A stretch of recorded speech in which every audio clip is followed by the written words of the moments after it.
Hi everyone, I hope you're doing well wherever you are in the world. So today I am going to do some random garden chores, and I thought I'll walk around, show you what the garden is looking like right now, because I think everything is really looking absolutely stunning at this time, which I think is one of the most beautiful times of the sort of gardening season. Just before I walk you through the garden to show you what's beautiful right now, I thought I'd let you know that the table of contents, it's in the description, so you can skip any of the parts that you don't want to watch. So you're looking at the west side of the garden right now, and as you can see, the limelight is just starting to open up. The blooms are sort of a chartreuse green. Here's the beautiful bobo hydrangea stander that I created. I don't know what it is, but I think this is probably one of the most beautiful bobo standers that I've ever created. And something about the blooms on this bobo stander that I created last year, it's just so dense. I don't know if you noticed, but if you look at the bobo blooms on this one and compare it to the one on the bushes in the garden, I think this is so much more dense and compact in the way the blooms form. So I'm not sure what it is about this that makes it so different, but I think it's just absolutely perfectly formed.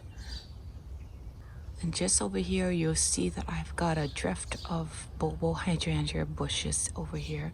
Look how beautiful they are. I love them. And in the previous video, I pruned these back and deadheaded all of the stems and the blooms. As you can see, there is a new stem coming out, so it's starting to rebloom, but I do still have some that I have to cut back as soon as possible. And here is the gorgeous little red elf coreopsis with the little quick fire. The little quick fire blooms, as you can see, is more pink than it was in the last video. And I think it is also one of the earliest to bloom, as well as the earliest to change color. And this to me is just a really gorgeous view right now, with all the combination of blooms and foliage and color as well. And this to me is also a gorgeous view with the blue fescue grass. I think it looks really pretty.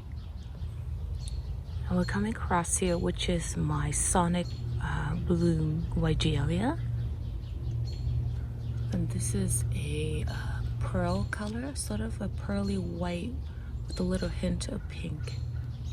It is starting to rebloom, and there's tons and tons of these very attractive bell-like flowers on this plant that attracts bees and hummingbirds and so on. There is a buzzing bee right now as well. Look at that. My endless summer bloomstruck, it's still looking absolutely gorgeous, as you can see. This year I have so many blooms on old wood that I didn't even get to count how many. They're just way too many to count. I think with the incredible hydrangeas in the back and the jantar cedar, as well as the bloomstruck and the bobos, I think this just makes this corner very pretty.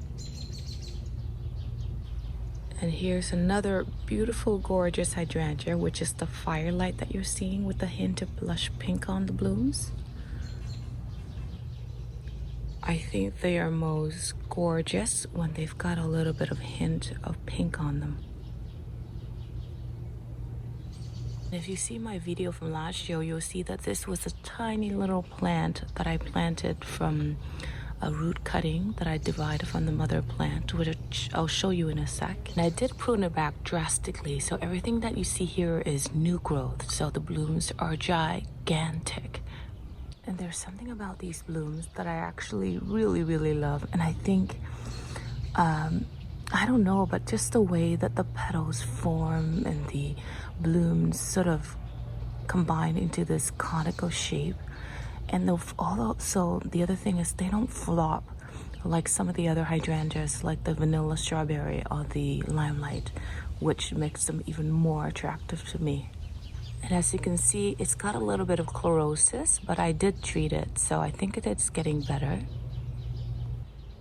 With the morning sun glowing on these blooms, they look absolutely gorgeous. And I can't help but notice the scent on these Serrano Oriental lilies as I'm coming close to film. And here's another combination of plants that I love with the Dakota Burgundy penstemon at the front and these beautiful blush pink blooms of the firelight hydrangea, as well as the blooms of the sort of creamy yellow Serrano oriental lilies. Absolutely gorgeous to me. And just as the firelight hydrangeas are turning pink, these peewee white invincible hydrangeas are sort of fading in the background. But regardless, I think these invincible wee white hydrangea blooms are still looking gorgeous.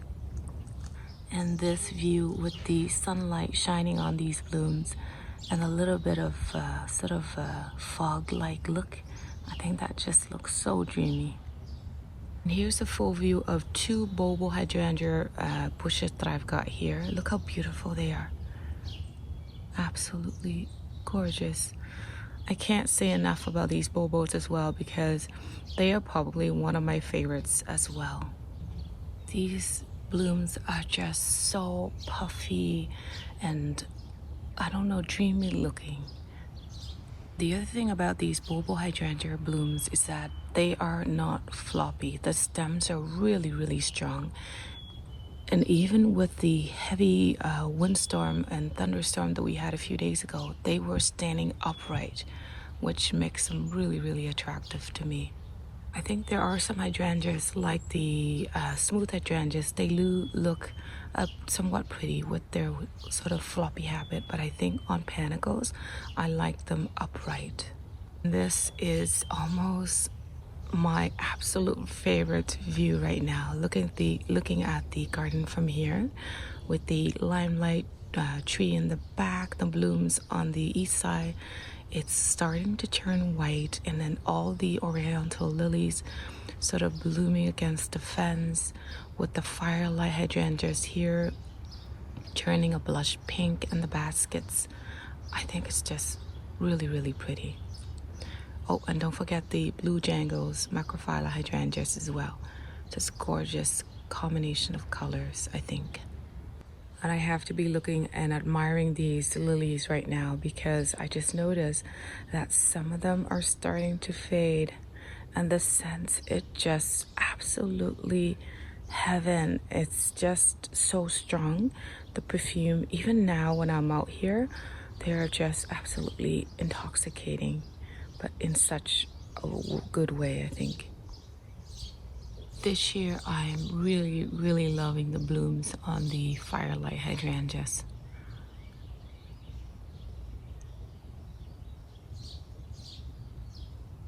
And the blue jangles are still gorgeous as well, with their beautiful blooms, still lush looking. And all the different colorful blooms on the one plant makes them look so attractive to me. And this one is even more prolific with so many more blooms. And I think the soil is a bit more alkaline, so the blooms are a bit more bluish looking.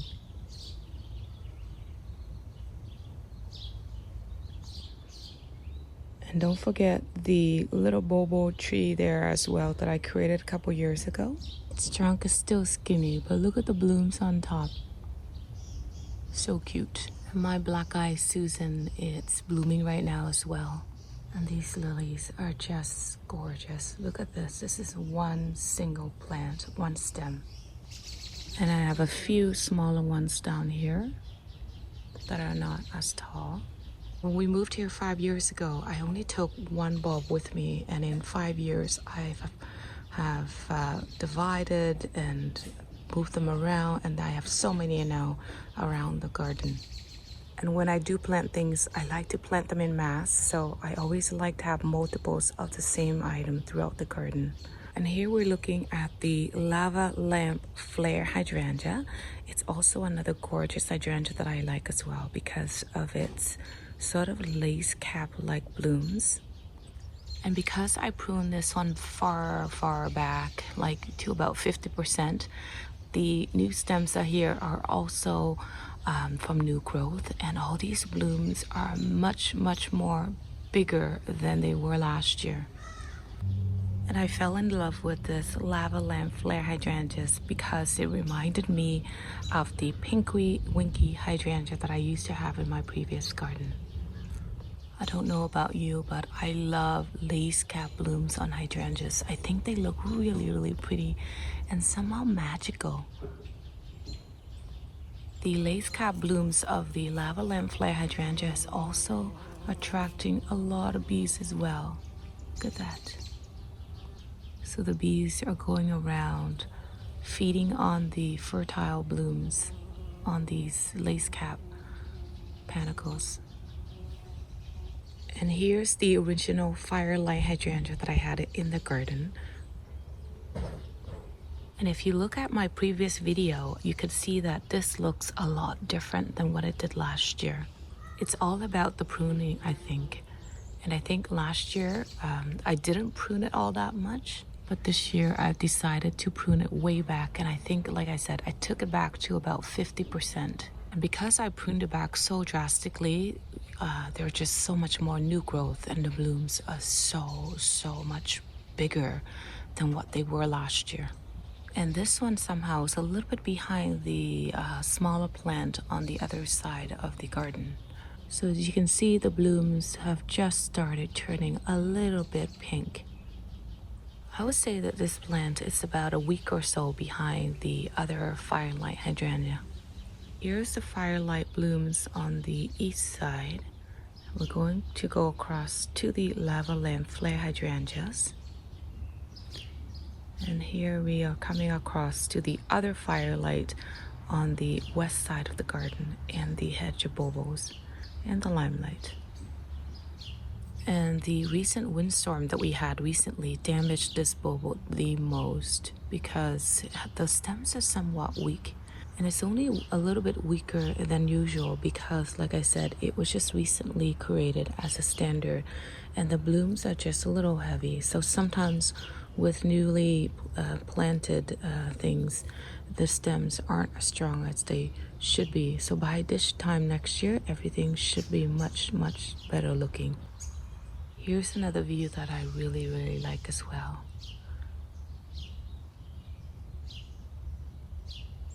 And can you see the rock cress that I planted beneath against the border of the stone? I can't wait to see those rock cress bloom next spring. It's gonna overflow and spill over to the stone, so I think that's gonna look really pretty. So we're going across to the east side of the garden where the limelight hydrangea is prolific and gorgeous right now. And this tree, I think it's about, 4 or 5 years old now? Yeah. It's about 7 feet tall now. And I would say it spans about 5 feet wide. It's just really gorgeous. And the blooms are just about to open. So they go from that chartreuse green to this creamy white, which I love so much as well. And in the morning sun, can you kind of see that it looks like it's glowing? That to me is another gorgeous view. These incredible blooms are just huge. And I was so surprised that they did not break or flop over the other day when we had that heavy windstorm. The bloom struck on this side of the garden, which is the east side, looks like it's a little bit dry here. It could be that it's getting a bit more afternoon sun than it can handle. This is just so pretty here. And here is a bobo standard tree that I created a few years ago. And as you can see, the blooms are looking gorgeous as well. And you can see that the blooms on this bobo is a little bit more loose, right? It's not as dense as the other tree that I just created last year. And my William Morris is starting to rebloom as well. It's sending out some new stems and some new blooms as well. I hope these blooms survive because look, the beetles did.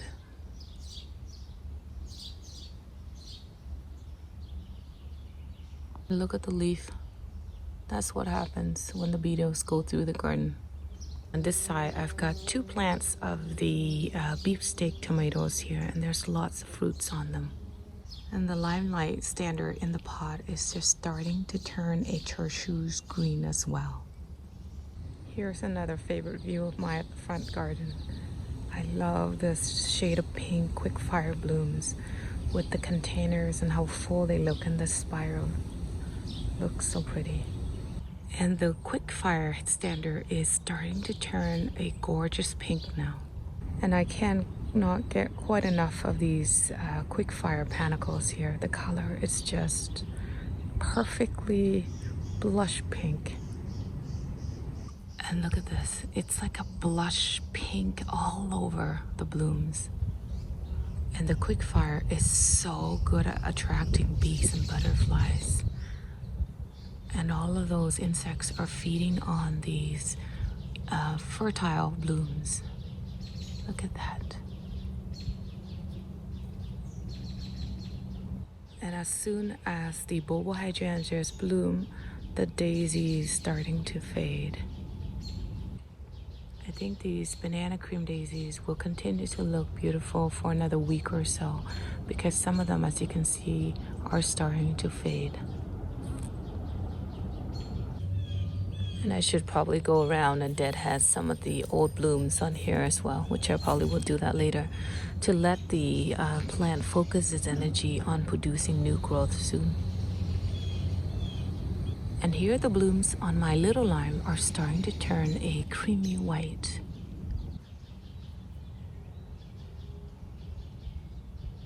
And I'm also loving this view as well, with the little lime, sort of a chartreuse green color against the white blooms of the bulbul hydrangeas. I think that's really pretty. And this is also pretty as well, with the autumn joy sedum, the blue fescue grass, and the blooms of the alyssum. So pretty. And the other day, with the windstorm that we had, these blooms in the 2 containers were flying all over the place. Many of the stems also broke off as well. And I was afraid that it would not rebound, but looks like it is doing okay right now. And here's another beautiful view of the 3 autumn joy sedum on this side of the garden. And in a few weeks, these autumn joy sedum will begin to bloom, and this part of the garden will look gorgeous. And the autumn joy sedum, what's so beautiful about them is that they are so low maintenance. They don't need to be fed. They don't need so much water. All they need is for you to leave it alone and let it grow and do its thing. I also love these because it grows into a beautiful, nice, compact, upright. And look how perfectly formed in that rosette shape it has. I think that's absolutely gorgeous. And here my boomerang dwarf lilac, can you see it's starting to rebloom? So here's what I'm going to be doing today. I'm going to be cleaning out the snow pea pot, and I'm going to thin out the zinnia seeds that I sowed recently. I'm going to use a spoon to see if I could take some of these little seedlings and plant them in the container here that I've got, so I have more of the zinnias blooming at the same time in different containers. And I will also be cleaning out one of the other containers where I've got the bush beans and plant this kitty clematis in it. And lastly, I'm going to revive these baskets that I've got in the back here. And you're probably thinking, all the baskets are looking pretty good. Why do you need to revive? Well, I'm going to show you why. So remember that these containers were bought and they were probably put together all the way, I would say, in April in a greenhouse somewhere. So by the time we got these, they were looking gorgeous. So these have been in the container for a long time. So as you can see, if you lift back all of this beautiful growth, you'll see this in the back. Do you see that? Yeah, so this is why I'm gonna cut all of these back, give it some more food, some more soil, and let it flush back out again. So let me set my camera up and go through all of that with you.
So what I'm going to do now is where there are sort of clumps of zinnias that are too close to each other, I'm going to pinch them off.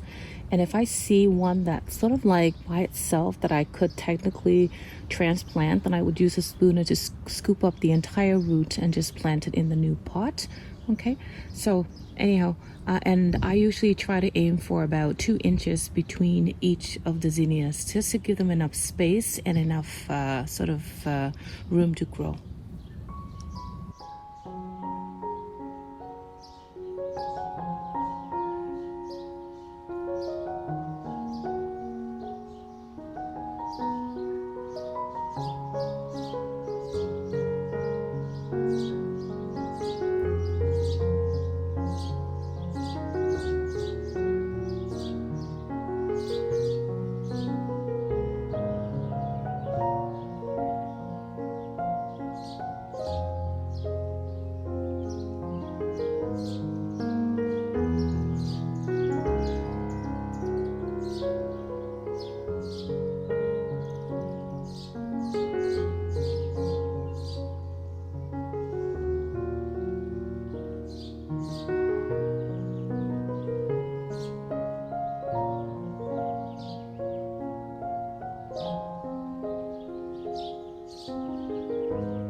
Now what I'm going to do is give it a little bit of the Shake and Feed Ultra Bloom which is a slow release fertilizer.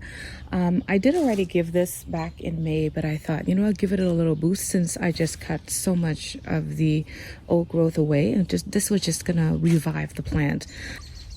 So I just lift up some of the side branches here, and you can see that the soil is still saturated with the Shake and Feed that I gave it back in May. So probably I am not going to give it any more food because I think that's pretty much enough for the rest of the season.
So here's how the two zinnia containers look like right now. They're all thinned out.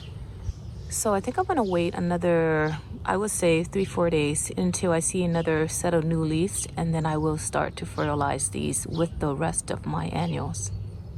Notice that on some of them I did leave them a little bit thicker than I normally do, so I want to give this a try and just to see how they will turn out. I did transplant some of the seedlings here. Zinnias don't normally do well with transplants, so I do hope that some of these will pick up and fill in and be able to bloom for me soon. And just an update on this gorgeous geranium. I love this. No blooms yet, but the foliage is just so pretty to me. So here's the kitty clematis that I just planted in this pot. This is a clematis that blooms on new wood, so I was going to remove the trellis in the middle and let it sort of grow around the new obelisk, but it was just way too difficult to remove all those vines, so I decided to leave it all in. Now it does, like I said, bloom on new wood, so next year I can just remove the trellis, cut everything back, and let the new growth grow into the obelisk, and that will be gorgeous next year. So here are the 4 containers that I just cut back. Now I did end up having to give one of the containers a little bit of extra soil and a little bit extra fertilizer. Only noticed that I did not cut the 2 containers at the front back because the growth underneath is still very fresh. So I thought I'll leave it for another few weeks, and once I start seeing growth underneath dying, then I will cut everything back like I did with these 4 containers. So here's another look of this gorgeous limelight in the back here. So anyhow, I think I'm going to stop the video here. I want to say thank you so much for spending this day with me. I hope you have a wonderful day or night wherever you are in the world. Take care, and I will see you on the next video. Bye bye for now.